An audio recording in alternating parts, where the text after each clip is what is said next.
시청자 여러분 안녕하십니까, 이영풍 TV입니다. 민주당이 이제 22대 국회가 개원해서 주요 타깃으로 잡은 곳이 바로 방송 3법 법안 발의인데요.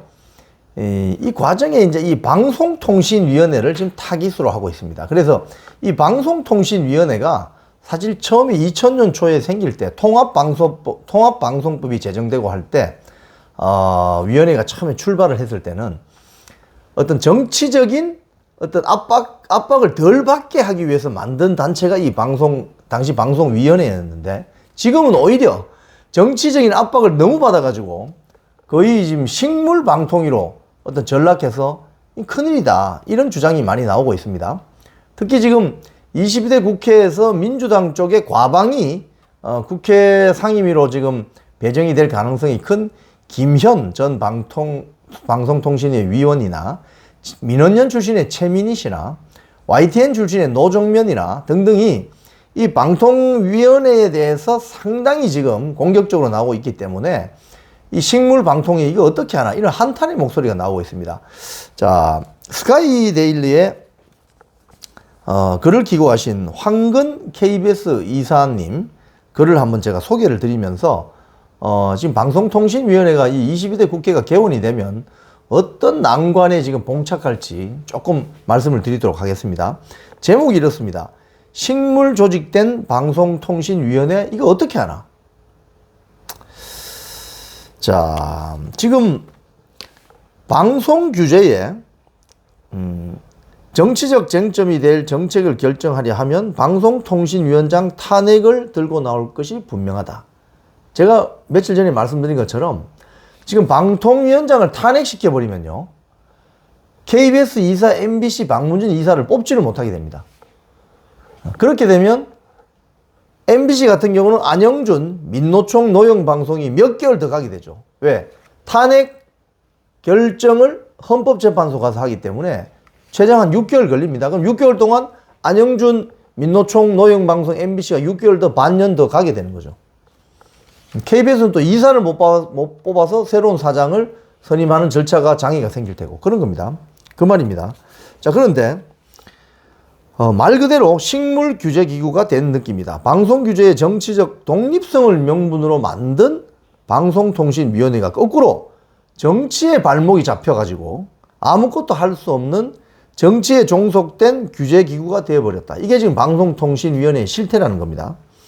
언론통제기관이라고 비판받았던 이것 때문에 방송위원회가 생긴 거거든요. 즉 언론통제기관이라고 비판받았던 옛 문화체육관광부나 공보처 같은 독임제라는 것은요, 의사결정 집행을 개인이 담당하는 제도죠. 예를 들자면 뭐 문체부 장관이나 공보처장이 바로 어떤 협의 없이 결정할 수 있는 그런 걸 독임제라고 합니다. 이 독임제 기구보다 더 역설적으로 더 심각한 정치 기구가 된 셈이다. 즉 정치적 어떤 독임제 하에서 어떤 이게 너무 정치적으로 결정이 된다, 뭐 대통령의 뜻을 너무 반영한다, 뭐 여당의 뜻을 너무 반영한다, 이런 걸 완화시키기 위해서 협의제 기구로 처음에 방송위원회를 설립을 했고, 그게 이제 방송통신위원회로 확대가 되었는데 더 심한 정치기구가 된 셈이다, 이렇게 주장을 하시는 거죠. 2000년 통합방송법 제정 당시 방송규제기구를 독임제와 위원회 중에서 어떤 형태로 갈 것인가 두고 격렬한 논쟁이 벌어졌는데, 결국 방송규제의 정치적 독립성, 정책의 공정성을 위해서 여야가 공동으로 추천해서 구성하는 방송위원회가 설립된 거예요. 저도 이거 기억이 납니다. 20여 년 전의 이야기지만. 그 이후에 2008년 정보통신부와 통합이어서 지금 방송통신위원회가 되었다. 그럼에도 결국 합의제위원회 기구로 결정된 배경에는 미국 연방통신위원회 사례가 적지 않은 영향을 미쳤다고 할 수 있다. 여야가 각각 2명씩 추천을 하고 1명을 대통령이 추천해서 들어오는 기구죠. 이렇게 하면 정치적 어떤 영향력이나 정치적 바람에서 좀 자유로울 줄 알았던 거죠.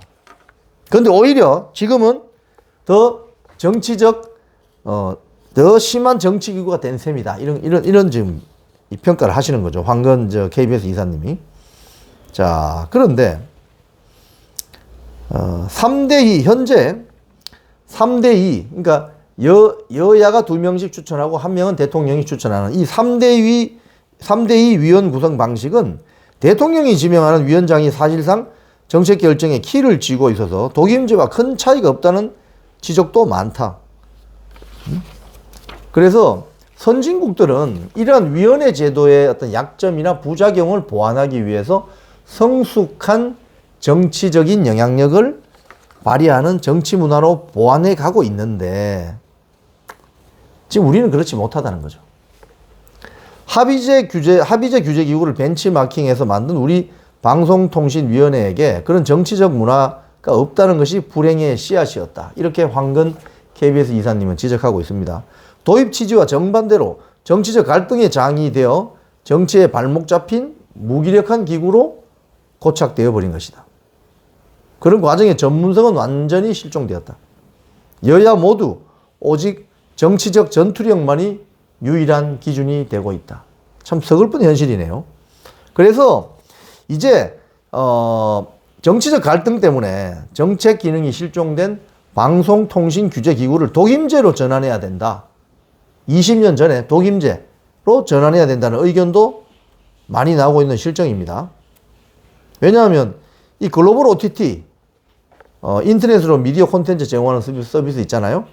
가짜뉴스 창궐, 사업자 간의 갈등 같은 정책 현안들이 정쟁에 밀려 뒷전에 쌓여만 가고 있기 때문이다. 그래서 독임제 기구로 다시 전환을 해서 빨리빨리 이런 문제들은 빨리빨리 풀어주는 것이 좋다. 이런 거죠.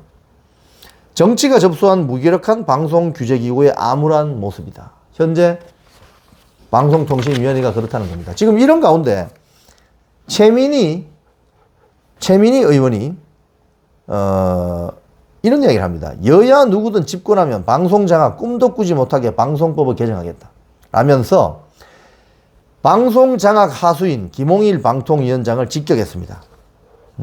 김홍일 방통위원장의 본인은 지금 방송장악의 하수인인 걸 똑똑히 알아야 할 것이다. 뭐 이렇게 하면서 정치적 갈등을 부추기고 있는 거죠. 최민희 의원은 5인 체제 합의제 행정기구인 방통위를 독임제로 운영하고 있으면서 어떻게 그런 말을 하느냐. 언론인이나 국회의원들이나 시민들이 바보라고 생각하지 않으면 그런 말은 못한다.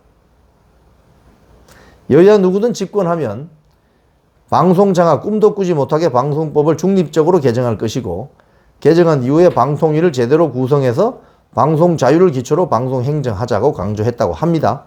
그런데 지금 최민희 등이 주장하는 민주당의 방송 3법은 중립적인 방송법이 아닐 가능성이 크죠.